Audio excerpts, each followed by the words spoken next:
बवानी बलवा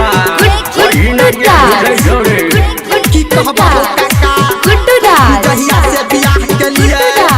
हमरा खाली दुखे दुख छ के कनारो तनी हमरो बता न ठीक छै आब सुनाबै छियो अरे ठीक है बाबू सुना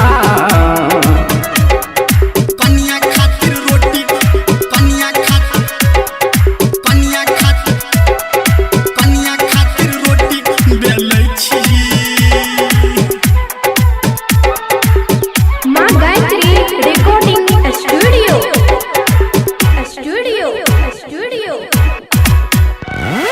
गेलौ जब से शादी हो भेलै बर्बादी हो पोखर में हम हेलै छी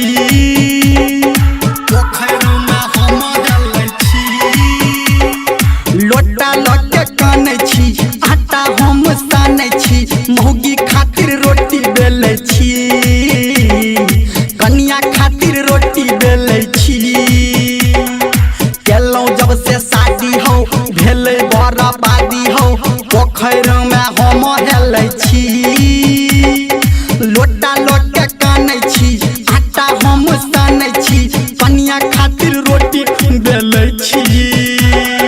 कनिया खातिर रोटी कनिया खातिर रोटी बेलै छी कनिया खातिर रोटी बेलै छी अभी आप सुन रहे हैं सावरिया म्यूजिक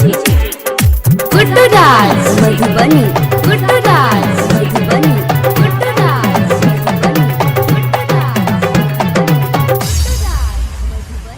कनिया खातिर रोटी कनिया खातिर रोटी बेलै छी कनिया खातिर रोटी बेलै छी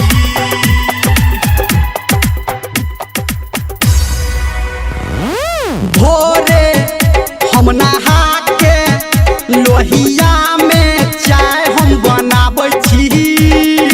तखने बिस्तर पे महुगी के टांग दबाबै छी गुड्डू दास मधुबनी गुड्डू दास मधुबनी हे हो भोरे हम नहा के लोहिया में चाय हम बनाबै छी तखने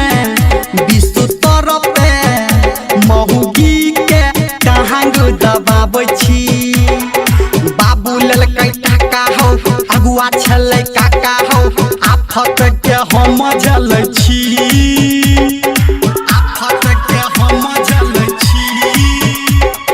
लोटा लोटा कानै छी आटा हम सानै छी मौगी खातिर रोटी बेलै छी कनिया खातिर रोटी बेलै छी कनिया खातिर रोटी कनिया खातिर रोटी बेलै छी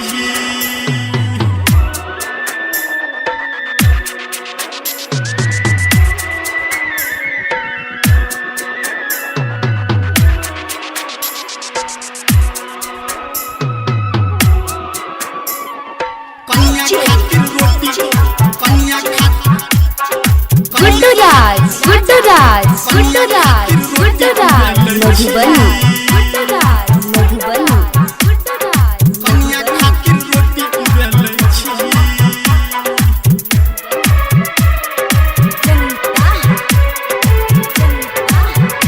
ई जमाना पुलिस थाना सब एकरे छै हौ दीवाना आब कहथी कहब मेथी मेहरी पे सुनला ई गहना मेहरी पे सुनला ई गहना मेहरी पे सुनला ई गहना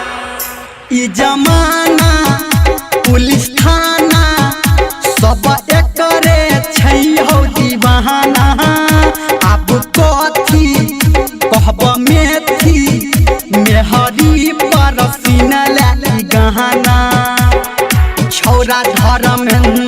संजय गौतम संगे हम लूडो खेलै छी